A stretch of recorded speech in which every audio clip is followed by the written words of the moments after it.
This week on Women Who Rise, I'm joined by the legendary Debrena Jackson-Gandy, best-selling author, transformational coach, and the woman who is redefining what true success feels like. If you're tired of striving, pushing, and chasing, then you're ready for joy, flow, and feminine power. This episode is your invitation.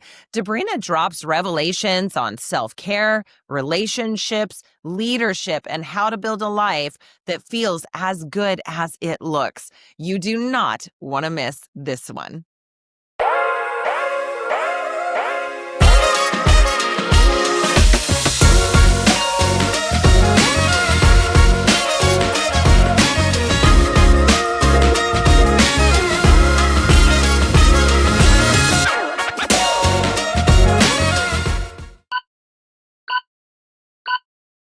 Hi, everyone, and welcome to Women Who Rise. I'm your host, Heather Mansy. Today, I'm thrilled to have Debrena Jackson-Gandy, a nationally best-selling author, transformational speaker, and one of the country's most respected voices on women's empowerment, sacred self-care, and holistic success. With more than 2 decades of experience and over 5,000 client coaching hours, she has built a powerful body of work through Masterminds Unlimited, the Love Academy, the Juicy Woman lifestyle, and her signature holistic success and Juicy Woman University programs. She is known for teaching women how to move from hollow success into lives designed with joy, flow, ease, and intentional abundance, blending spiritual principles with practical business strategy. Her books, Sacred Pampering Principles, All the Joy You Can Stand, and The Love Lies, have impacted audiences worldwide and established her as a leading thought leader on feminine leadership, relationships, and transformation. And welcome to the show, Debrena. Hello. It's so good to be here, Heather, and see you again. I miss you. I miss you as well. I love that our history goes back a ways. You and I got to be trustees, nominated, or I should say appointed by the governor of the state of Washington, each to our own individual terms, serving on the board of a community college. Yours up in, northern Washington there, mine down in southwestern Washington. And it just was such an honor. And it's amazing the people that you got to meet doing that. But I was always so incredibly, just taken by what you were up to. I saw you were publishing books, and it seems you were just absolutely exploding in the last several years. So I'm really excited to dive into this conversation. So one, I just wanted to talk about when you look back at your early kind of formative years, what did maybe your first interaction in the world as a person on a job or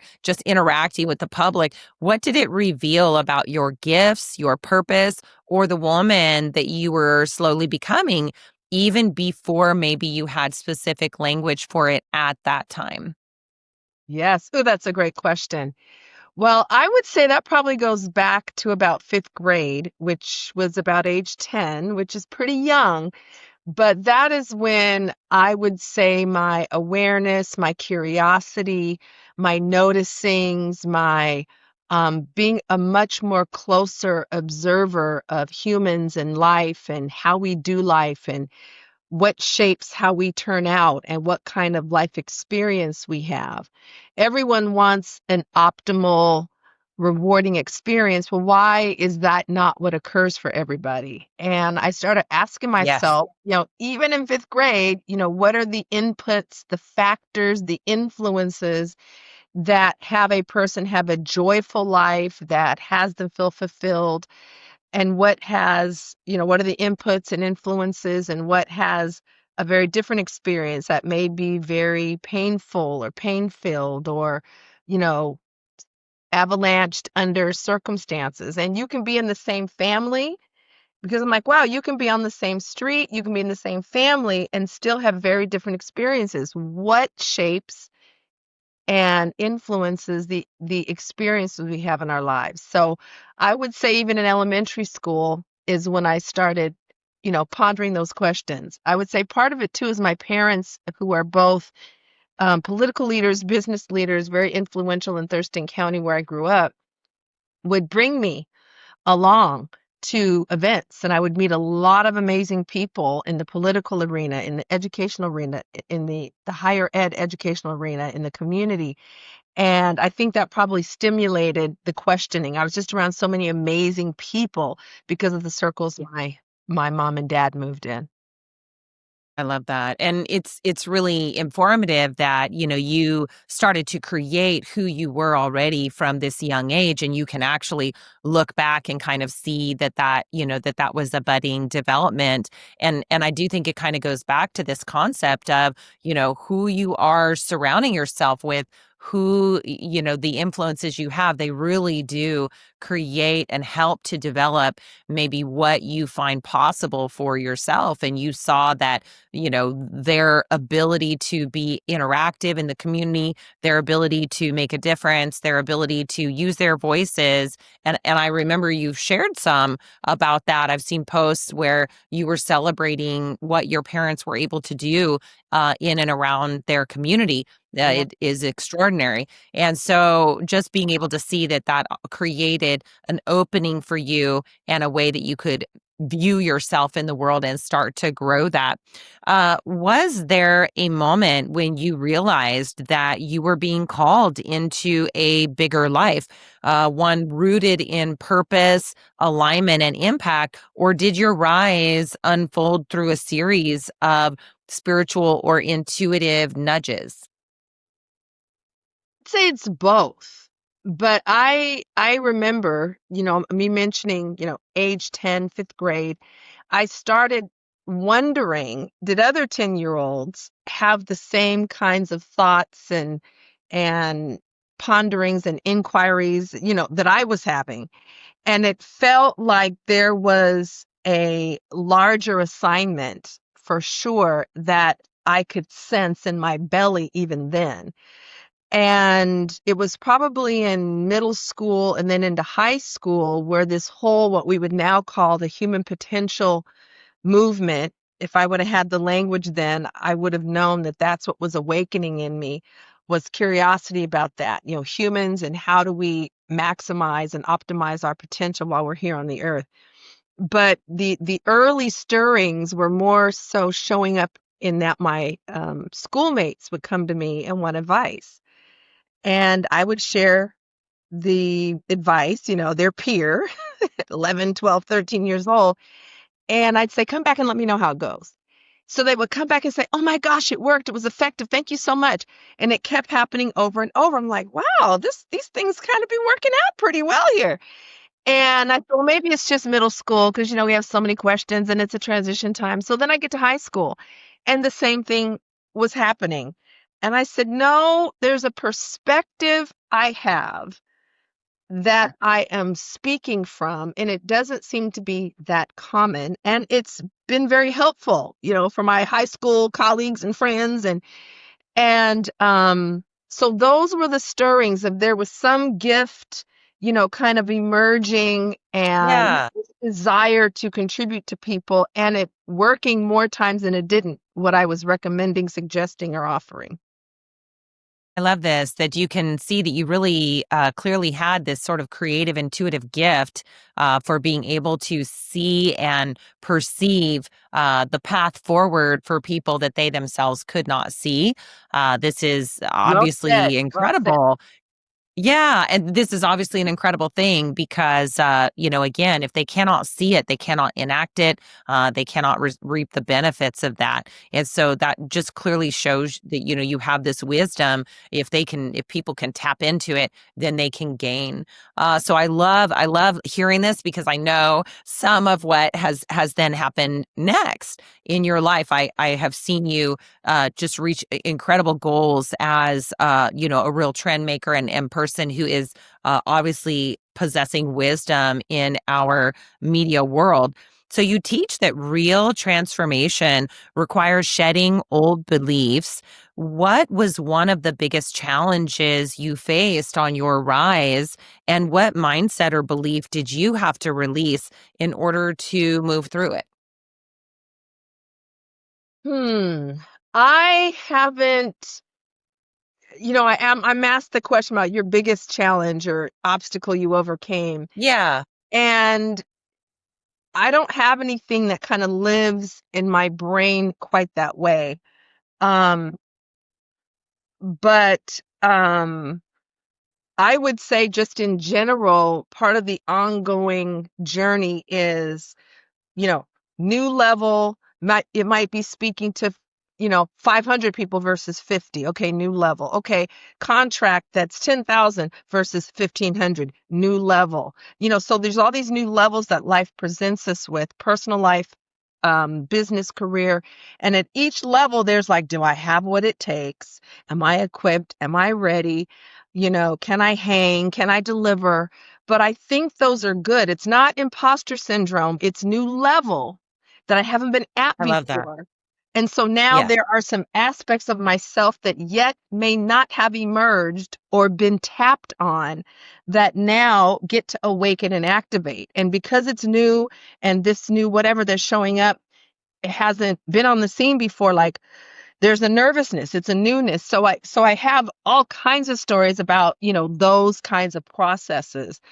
Um, but that's I what love that already because by saying it's not imposter syndrome, because this is a major buzzword in, the world of entrepreneurship and growing businesses. And, you're constantly really stretching yourself, and this discomfort that we need to, necessarily move through a lot of times. I love also that you framed it as nervousness. It can be literally excitement masquerading as a fear, but the fact that you already have kind of reframed that for me, just in saying it's not that you don't necessarily have the attribute, you just may not have tapped that yet. And yes, you're having some discomfort, perhaps, or excitement or anticipation around the idea that you're about to use a new skill or a skill which was latent, but you just haven't been using that yet. I love already just your framing around that. well, and there's skills, but then sometimes it requires more of your energy. It requires more of your capacity. It requires more of your heart. So skills is kind of a tactile, Yes, visible, linear. Yeah. that way. And yes, the skills will often need to up level as well, but the pieces I think that cause more of the butterflies in the stomach, do I have what it takes at this new level, I think are the presence and energy and heart and being side of things. um Yeah, and I then have when to agree it's to there, that. it becomes Yes. your new altitude. But then here we go again, and there goes the cycle again. We keep elevating and elevating. So I remember a time when I had started my consulting company. I was new to Seattle, grew up in Lacey, closer to you, went to Southern Okay. California for college, worked in Southern Cal for a couple years, then came back to Washington State to be an officer in my family business. And after I transitioned out of that position 5 years later, I started my own company. I looked at, and this was very non-traditional. Usually we have a degree in a certain area, and that's what our line of work may be. Well, I looked at my gifts, talents, skills, and abilities and concluded that at that time, 1995, that the way my mind worked and processed, that an organizational development consultant was what was the word for my natural gifts and talents. I did not have an OD degree from Pepperdine. I had business administration, but I self proclaimed that I was going to be an organizational development consultant. And I was really great at it. And very soon into my new business, I was competing with OD companies that had been around for decades. And I was brand new, still in my 20s.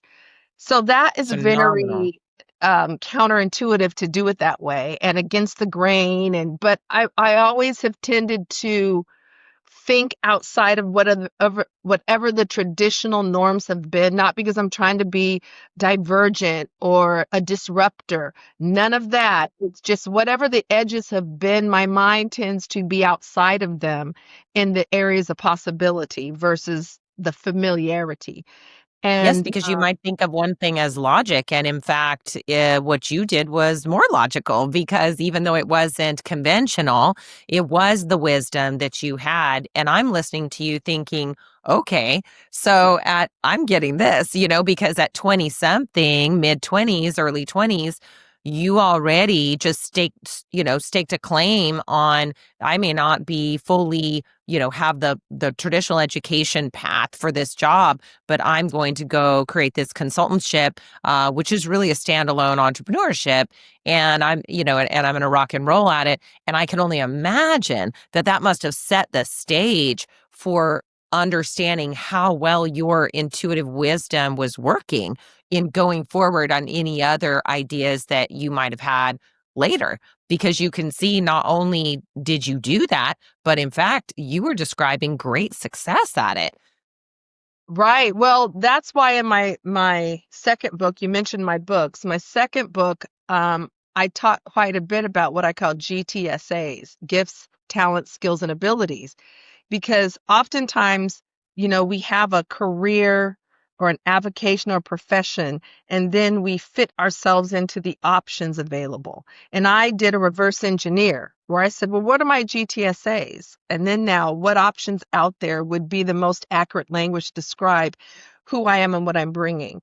And that's why I think my life path has unfolded the way it has. So even calling myself a transformational speaker and coach, that goes back to the 90s when people were not using that language. Now, 25, 30 years later, it's become a buzzword and actually become kind of homogenized from the original potency of it and as I meant it when I started to use it. But motivational speaker, inspirational speaker was the familiar popular language at the time. And when I looked at my gifts, talents, skills, and abilities, I said, I really bring a transformational lens to things, like caterpillar to butterfly kind of lens to things. And motivation really isn't accurate, even though I know that's the category. And I started calling myself a transformational speaker. Then as I went on, I realized, well, transformational coach, because again, that same lens and perspective is in me. And it's a transformational one, not just a motivational or inspirational, though those may be one of the byproducts. So that's kind of been, Heather, how I have moved. I remember when I had my direct selling team, and while I had my full company in business, I also became part of a direct selling team and became the leader or was the leader.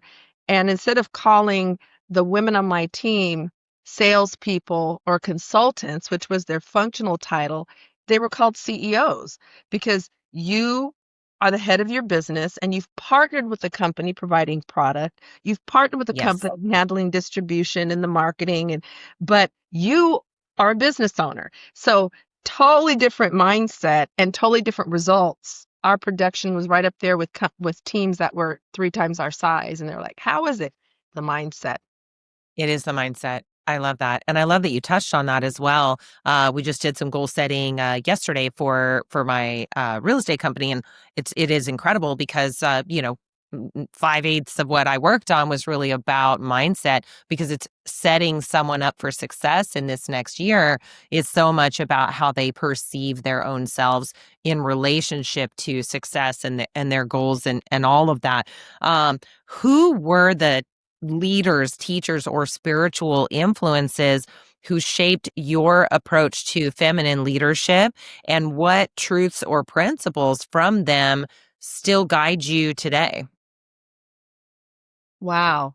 Well, some are from a distance, where they would be role models, where they were not up in my life like my mentor was, who I'll talk about in a moment. But one of the women that was really affected me along those lines was Susan L. Taylor, who, when I was in my 20-somethings and had moved back here to Seattle, she was editor-in-chief at Essence Magazine, a leading edge magazine for progressive Black women.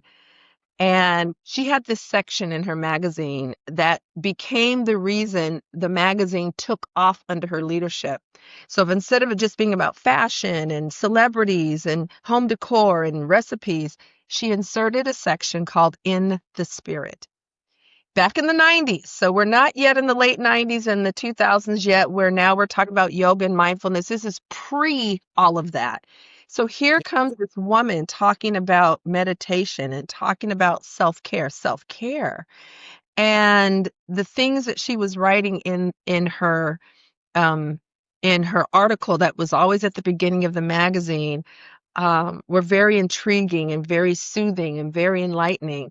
So from a distance, Susan L. Taylor, who I now know personally, but from a distance, she was one of the people that was a catalyst and a stirrer and a stimulant of my spiritual development, my spiritual path.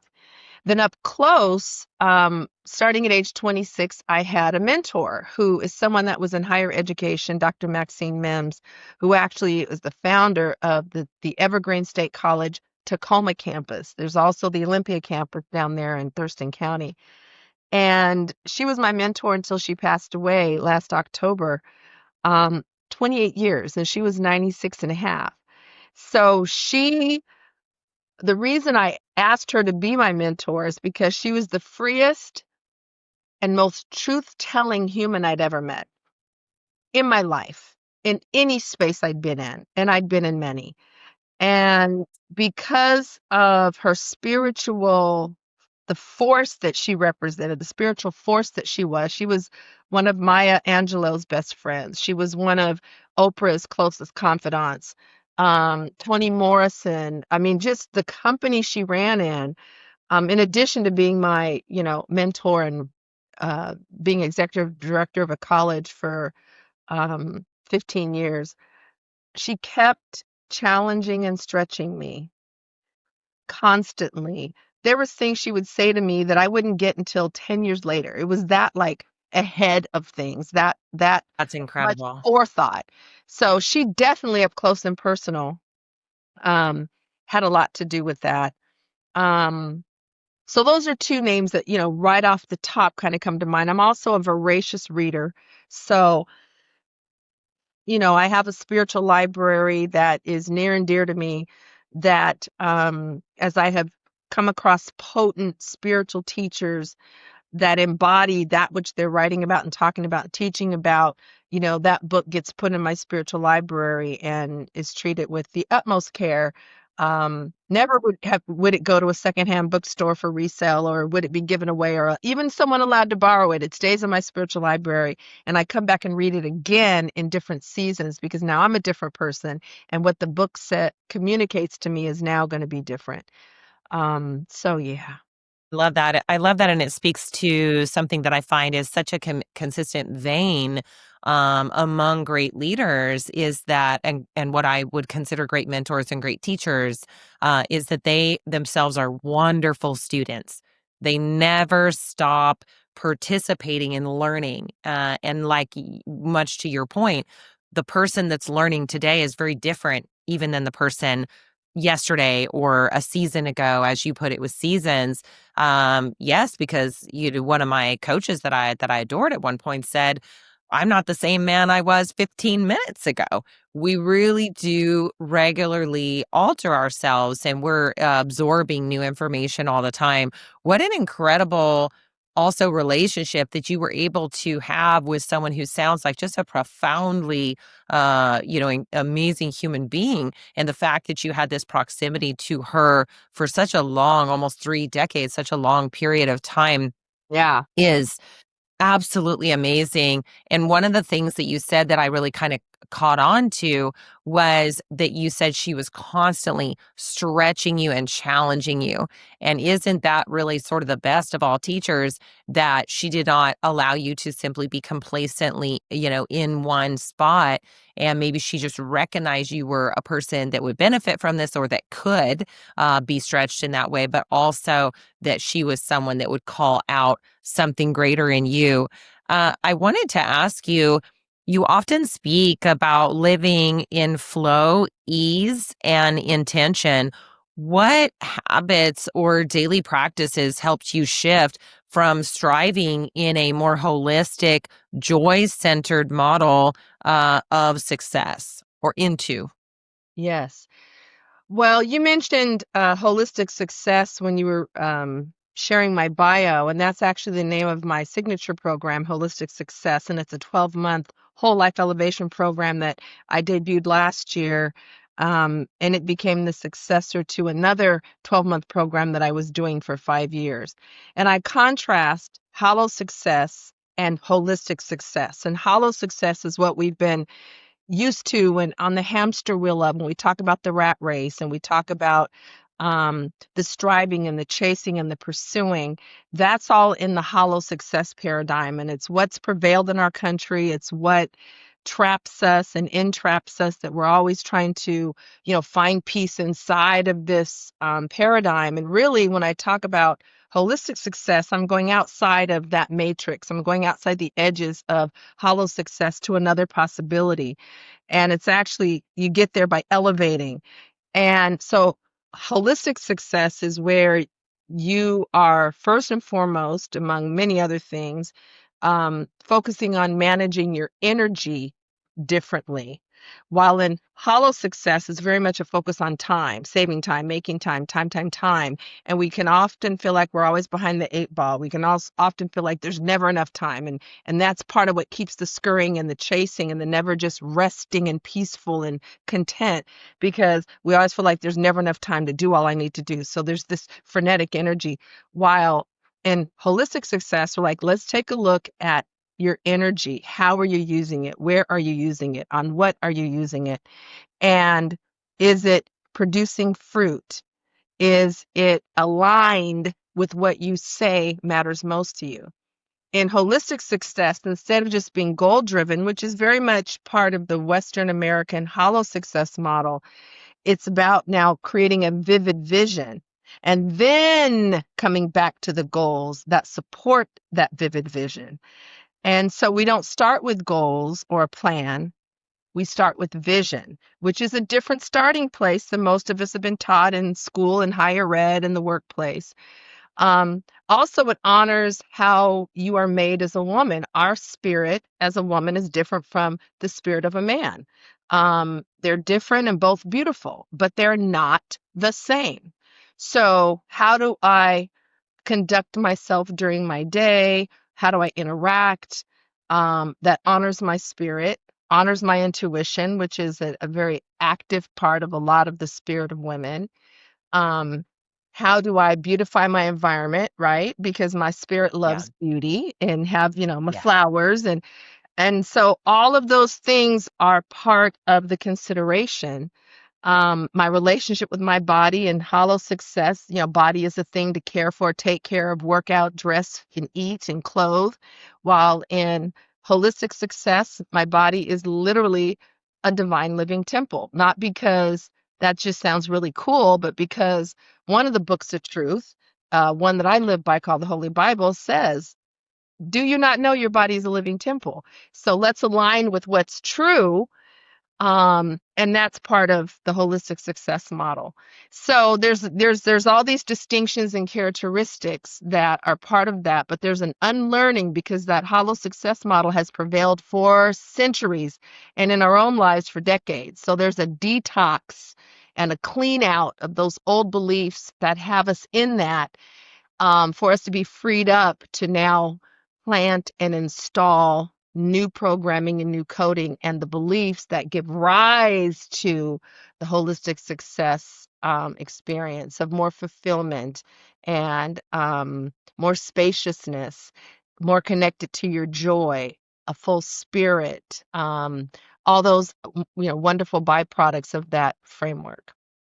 That is amazing. I loved how you talked about energy and just this different conversation than time and productivity, but caring for your personal energy. And I think most of us can relate to this idea that if you're at work trying to perform and your energy is lagging, not just in terms of how much energy you have, but the kind and how you feel and maybe how you perceive yourself in that role, that this could be potentially really a great thing to work on and be able to reframe and change so that you can show up empowered, desiring to do whatever is you're up to, as opposed to feeling like a taskmaster or that there's some necessity of how your day is supposed to go. This is amazing, and I know that we're barely scratching the surface to the concept, but this is something new that I'm learning of for you from you, and I love it. You're known for redefining self-care as sacred. You just talked about that actually a minute ago, your body as a temple, and essential. How do you personally honor your well-being? And it's something that I ask of all of my guests because of this idea that you are able to not only have attained some, very unusual and wonderful measure of success, but also that you're holding that, you are still there and you are still growing. And so, what do you personally do to honor your well-being while leading multiple businesses, initiatives, and programs? Yeah. Well, my first nationally published book, Sacred Pampering Principles, actually came out in 1997. And I introduced the notion of sacred self-care, and it took, what, 25 years before it like entered into the vernacular of women and became something that was in our daily language. But what I realized in looking at how, excuse me, it was showing up in the contemporary space was treating self-care more like certain things that you do because you deserve it and you earned it and you're worth it, and these activities. And that was never, never, never the intention when I wrote this book. It was about how do you, instead of being caught in the rat race, depletion, getting exhausted, emotionally wiped out, and all those things that are byproducts of this whole hollow success model, is there another way to live? Because when I looked around, I saw that happening a lot with people feeling overwhelmed and working family households and passing like ships in the night. And I'm like, there's got to be another way. And so what I talked about was sacred self-care, which means care of your spirit, not just your body, not just your mind, but as a tri-dimensional being, mind, body, and spirit. And spirit is something that we don't handle well in this culture because it's a materialism culture, which negates the non-visible, even though that's the source of the visible. So this notion of sacred self-care is now bringing into the center of the conversation is the spirit as well as the mind and the body. And for most of us, our IQ is pretty low about what care of our spirit requires. So that's what sacred self-care is about. And then as I have continued to grow and develop, which has been one of the themes that we both have been talking about in this awesome podcast, is I realized that it really isn't about just women changing the things they're doing and prioritizing their own needs instead of being last or least.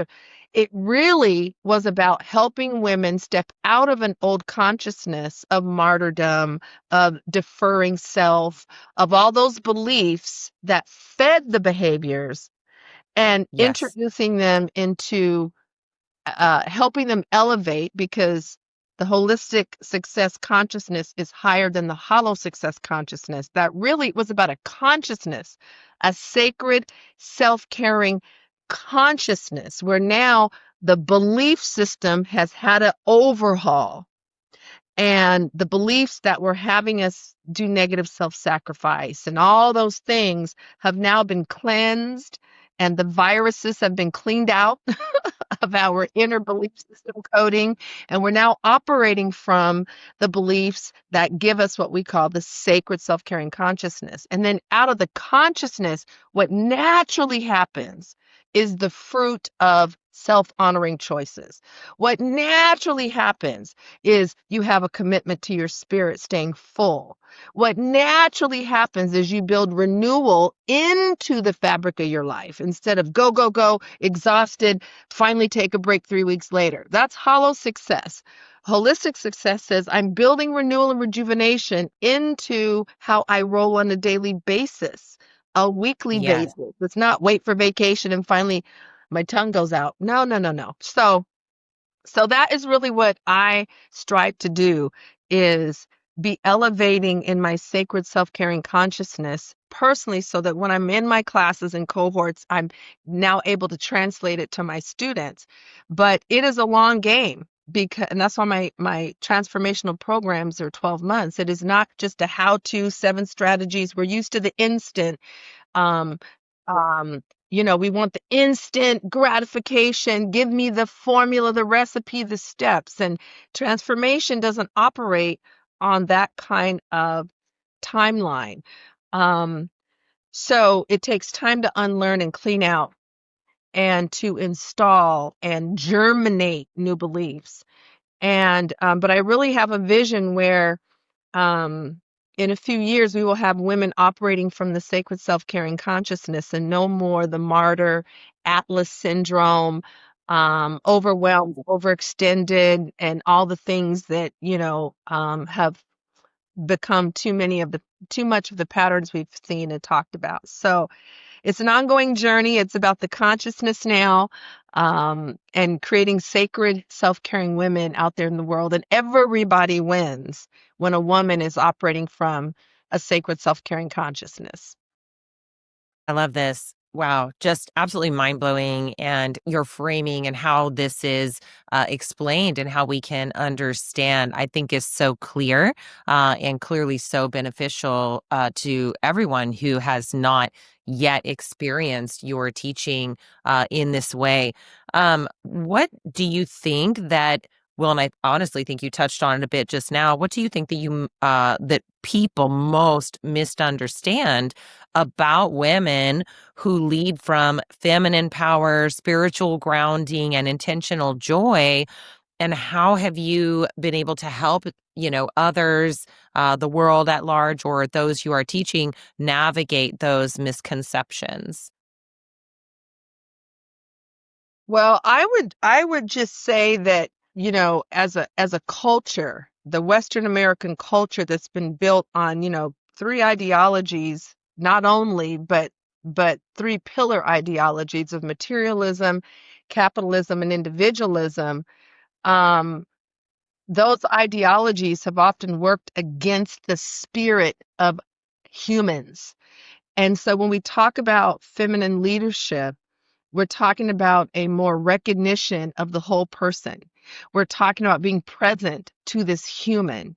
We're talking about recognizing gifts, talents, skills, and abilities. We're talking about being a listener, not just a talker and a speak to-er. We're talking about also honoring our intuitive hits that are coming from the energy, our sixth sense that we're also reading, that's collecting data from a different space, but it's as valid as what my 5 senses are taking in. So it's a win for everybody, but there's any misconceptions, it's because we are brand new newborns to this whole space, because feminine leadership means you're taking into consideration the spirit, the mind and the body, not just the mind and the intellect and the education and the things that in our culture up to now have been the things that have defined us. So we're just new on the block to this. We got to get our IQ up. We got to get our spiritual IQ up. We got to become more intimate with understanding what the spirit in each of us needs and how you care for that and the difference it makes when you do as a whole being, not just compartmentalizing pieces of your being. And we're seeing the breakdown and collapse and deterioration of that neglect in the mental, the physical, the divorces, the cancers. So it's showing up. And the toll has been great from that IQ being low and the neglect of that very real and causative, level of us. Um, so it's not so much misconceptions, it's more like ignorance or blind spots or absences of understanding, Yes. which is kind of a little different than just a straight out misconception. Um, Yeah. yeah, but men love it, women love it. It's a win-win because Yes. feminine, yeah, So let's tap into that. Do you also have programs for men or couples? I believe you do. for both, yeah. In my Yes. Love Academy, my love relationships pathway, I do work with couples that are either engaged or married. I have love relationship courses for single and married women. I have a high level course called Preparation for Partnership for women who want to be in a juicy covenant marriage in the next 1 to 3 years. And it's the preparation program for that. I have a transformational program for men called The Edge. And then I also have a love relationships seminar specifically for men called Mentality. So there's a lot of work for us to do among our peers, men among men, women among women. Why? Because so many of the love lies that have infected and influenced how we show up and relate in the love relationship space are along gender lines. And the love Yes. lies are along gender lines. There's female Yes. love lies and there's male love lies. So that's why, in addition to, joint spaces, I also have the spaces where I'm working with women and we're talking about the female love lies and how do we uh, challenge and debunk those. And then what are the love truths? And then the same thing with the men. They are not the same. So they need to be in their own spaces where we can address those very specific untruths that they have had built into their programming. So, yummy stuff. And, all kinds of new marriages and marriages that were on the rocks that are now renewed and resurrected when they looked like, divorce was the only option. And so just lots of Yes. amazing, but that's what transformation makes possible. Um, Mhm. so yeah, some powerful stories in those spaces. And yes, I do work with men and I also do coaching with men as well, one-on-one. I love that. So there's so much, I think, really available in this because it's like you said, there is sort of this, epidemic in a way of Yes. divorces and of, failed relationships or, people, by the way, seeking love and feeling like they're striking out over and over. They're just not, they're trying, but they're just not attracting or finding the people that they feel will work for them and the relationships that they feel happy in. I've watched numerous friends go through this and just have a really hard time just constantly going to bat and not finding that relationship will work for them and only to have yet another end in disaster and their hopes are dashed or whatever. I love that you have ways to address this and that because there is really this gap. None of us are receiving any sort of education on that growing up. We receive a lot of linear education, and then, like you said, there's this focus on jobs in terms of money, time exchanging for or time and productivity exchanging for money. But we're not really doing anything about anything else, and we're kind of just left to wonder. And perhaps if we're attached to either a religion or some sort of grounding basis, maybe our parents or something, we can pick up a few of these other things, but there is not any sort of regular education around it. For women who feel called to rise into leadership, what inner work or mindset shifts do you believe they must prioritize before they focus on strategy or execution. Again, just talking about, because our audience is largely women entrepreneurs, women in corporate jobs, women who are looking to rise in some way in their lives. And I think we're going to talk about the spiritual in a minute, but how would you approach having them get started in terms of being able to care for themselves in the right way, so that they can maybe grow their business or have that ability or energy to do this kind of thing? Yes. Well, there's several things that I think if someone if a woman is interested in rising into leadership, because it does require an elevation, and the care of your energy has to elevate, because you are, as a leader, probably generating more output of energy as it goes out to those who you are leading. That's Yes. why you might have one leader and 100 followers. That follower is focusing on their individual energy and being responsible for that. Well, as a leader, your energy is affecting multitudes or multiples. So care of your energy becomes extra important so you don't get tapped out, depleted, worn out, or resentful for all your giving and offering, because it's not going to be an equal, you know, exact exchange. Um, Number two is increasing one's capacity. So, if I have this container that holds 3 ounces or 2 ounces, and then I have this container that holds 16, the capacity of this is different from this.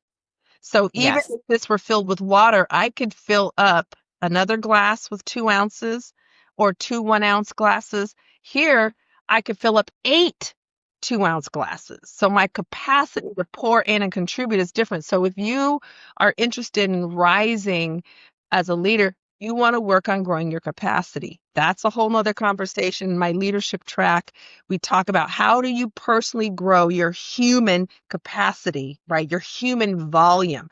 So, but that is something that often doesn't always expand. And then as the energetic requirement, as the leadership requirement changes, as the number of people you're leading, as the demands grow, it's still putting demand on this 2 ounces. And now you're stressed out and you got migraines and you got ulcers, and because you didn't know that my capacity needs to grow as I elevate and rise in leadership.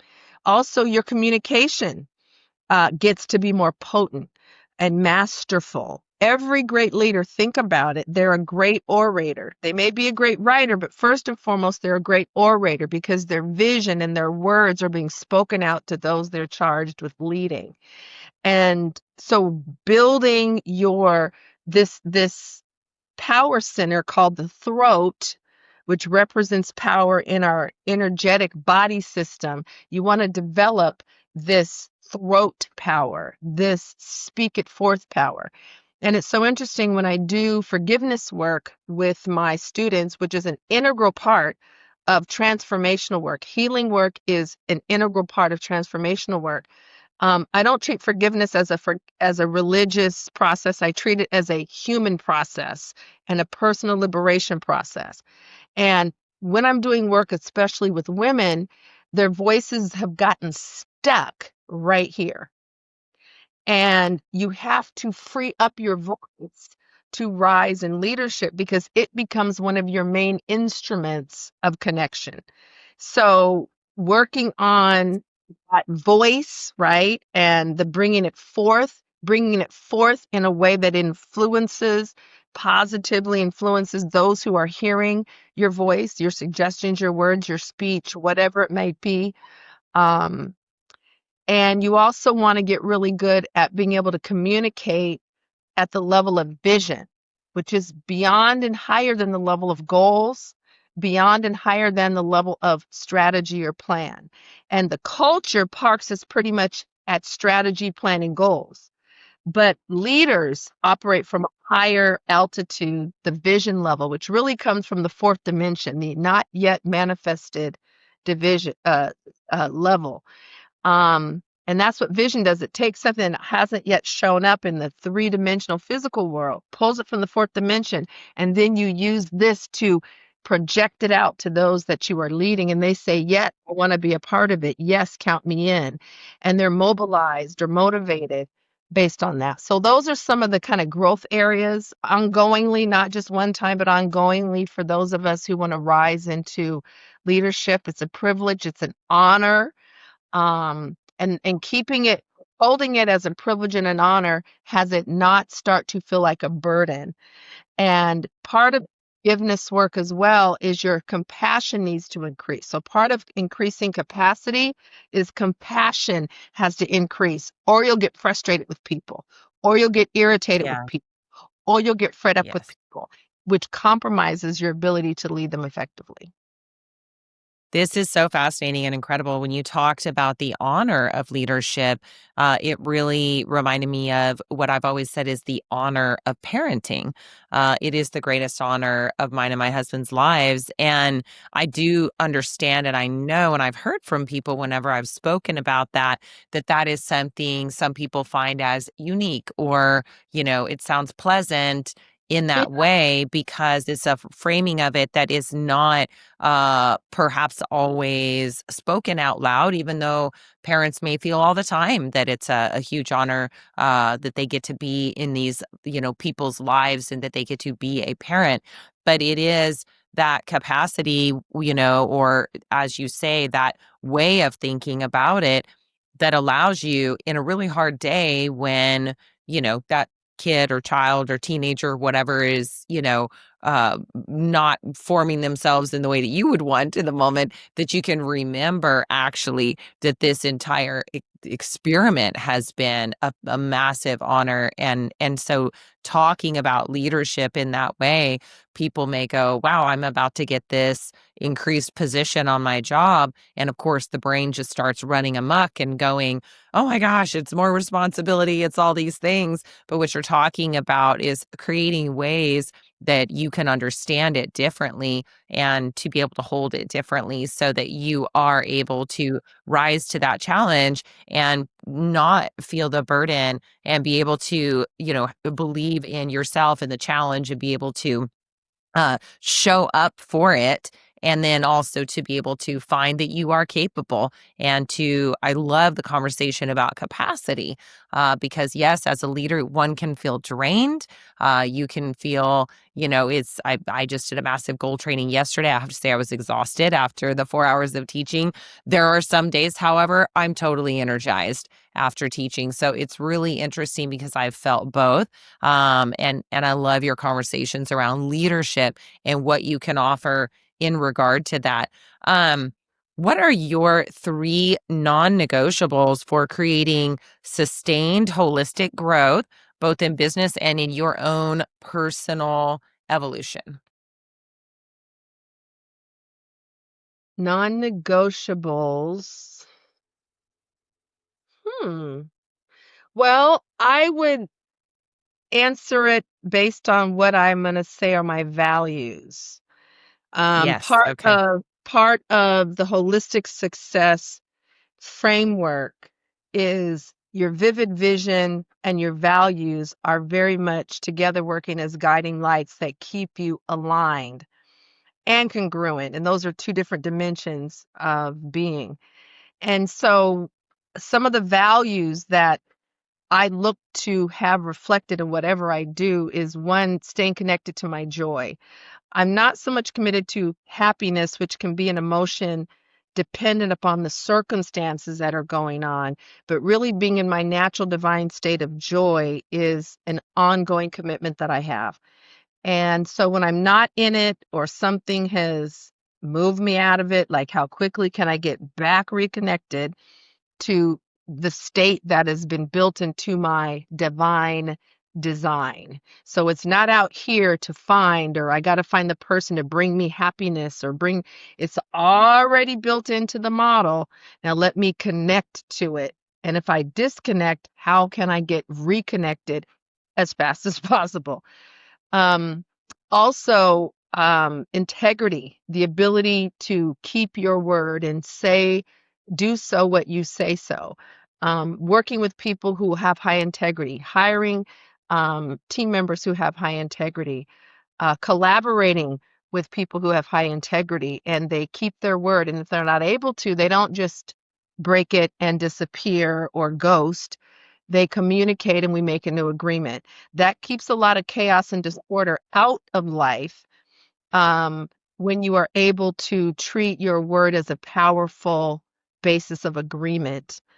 And so I have a very high commitment to operating in integrity. And there's three levels: me with myself, me with another self, or me with other selves, plural, called leadership.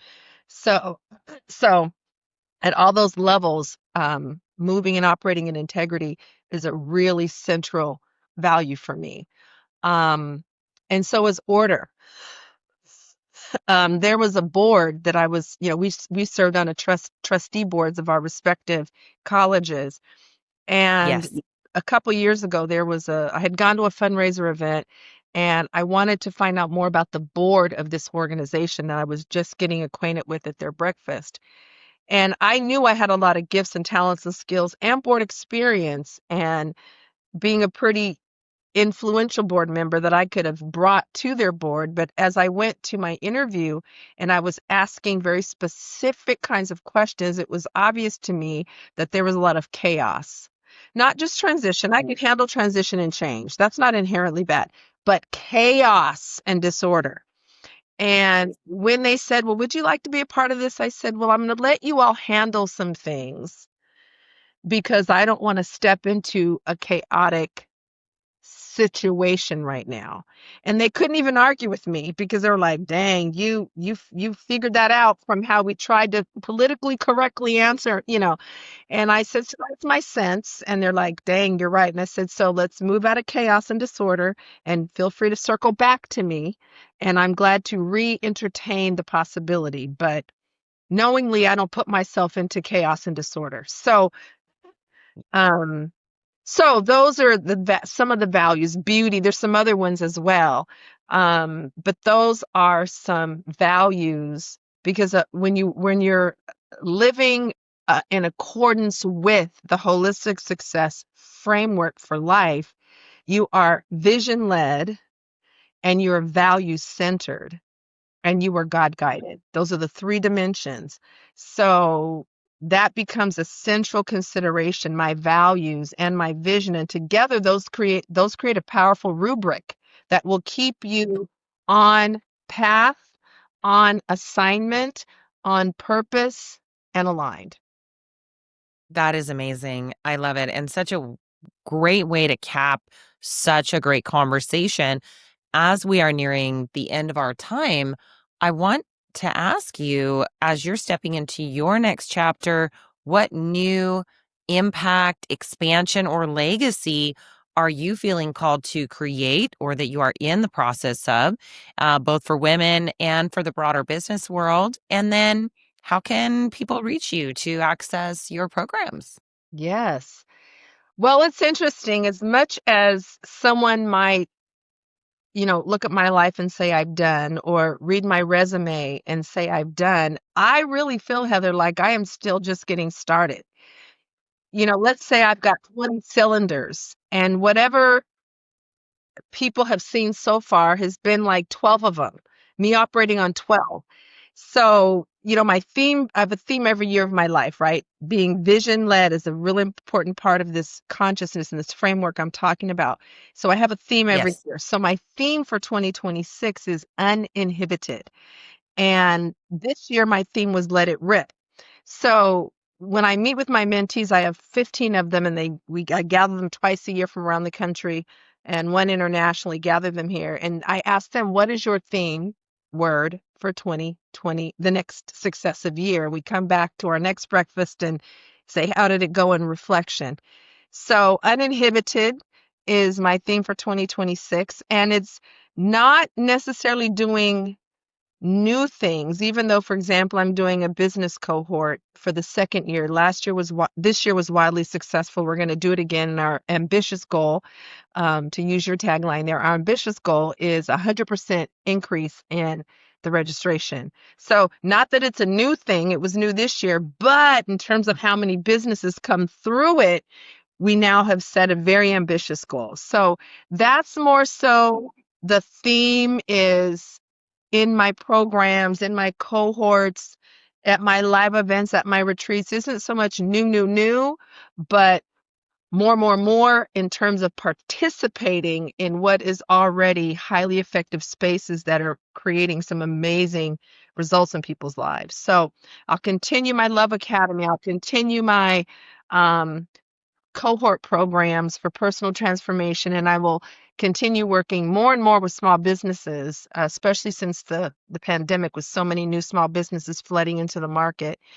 Um, so how folks can stay connected, I actually have a wonderful gift I would love for your viewers and listeners to access, and it's called the Sacred Self-Caring Woman's Toolkit.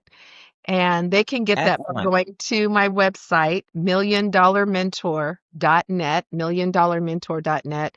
And there will be a pop-up that comes automatically onto the screen a few seconds of being on the site, or at the bottom of the very first page, the home page, you can just go right there and sign up to get your kit. And it has um, three different gifts that are part of it, not one, not two, but three. So that is how to get connected. And also by giving us an address to send you your gifts, then we have a way to now stay connected and keep you posted on the different things I'm doing. And on the homepage of my website, there's also a lineup of different events that are, hot off the press going on right now. So a lot of ways to Yes. stay connected. I have a beautiful website store with all kinds of digital products and audio programs and self-study programs for people as well. So lots of good resources, and hopefully would love to stay connected. Fantastic. I love it. Well, Debrena, it has been such an honor from getting to know you over the last decade almost to be able to have you here on our show. It has been so amazing to watch your rise, to see the impact you're having, to see the amazing smiles on the faces of your graduates of all your different programs that I've been privy to over the years as I've seen you on socials. And I absolutely encourage everyone to follow, reach out, and we'll attach those links as well for our audience below. I just want to thank you so much for your time today.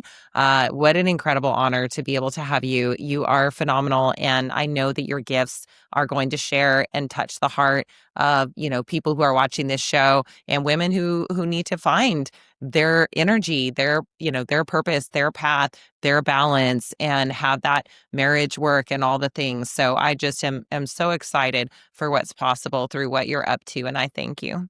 Well, thank you so much for remembering me. But after all the great and amazing people that crossed your path, that you would circle back and say, "Hey, Debrena." So thank you for having me on your show. I wish you continued success, all those wonderful things you were sharing with me before the broadcast started. Just so happy for you. And I'm just really glad we're staying connected, and look forward to us meeting up halfway and having lunch or coffee and being able to, hug each other's necks and do some in-person getting caught up as well. So thank you so much. I love that. You're so welcome. I love it.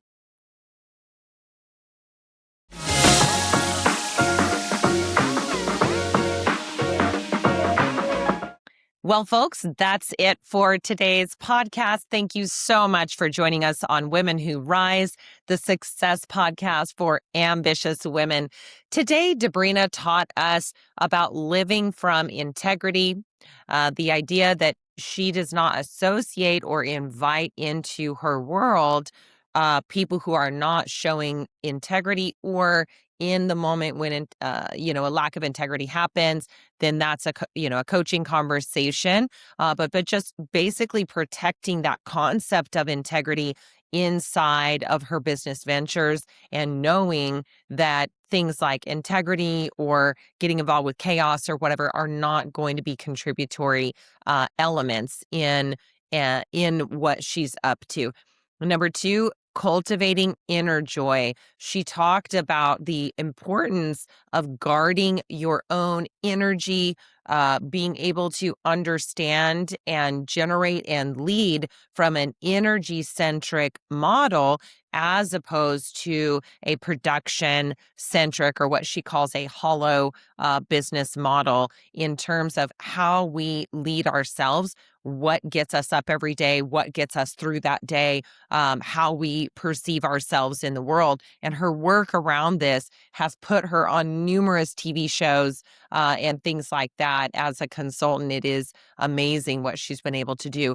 Number three, increasing your capacity as a leader, understanding that there is a concept of capacity there, of energy, of ability to perceive yourself or put yourself in the role of leader, and being able to have enough capacity to continually give out to others. She talked about, if you're talking to 100 people and you're teaching 100 people in a room, each one of those 100 people is only having to think about their own, concept and their own being in that room and learning. But the leader has to be able to have the capacity to communicate to all 100, to have the energy and growth of that energy to be able to send who they are out and project that knowledge and care and communication to all 100 of those people. So this, as you are growing yourself inside of leadership or your organization or who you're communicating to, these concepts, not of the how to, but of the ability to, start from having enough energy capacity and leadership concept inside of your own mind. And then number four, nurturing relationships for sustainability and joy and love. She talked about the epidemic of divorces in just the United States, and the fact that you can nurture those relationships in a different way because we don't necessarily have education around that. So being someone that is a leader in relationships is really phenomenal with regard to Debrena, because she's able to take that intuition on having people be able to create a better symbiotic, joyous, relationship between them. And I know that she's had a tremendous amount of success at having relationships that were thought over turn into something that is thriving and able to create, real joy and happiness for everyone. Her work in that realm is phenomenal. And so again, visit our website to find our episode guide and worksheet that will help you use these tips to take action in your own life. Like and subscribe, and join us everywhere podcasts are streamed. We can't wait to bring you more incredible content every week so that you can rise in your own lives and careers. Again, thank you so much. Heather Mansy, signing off.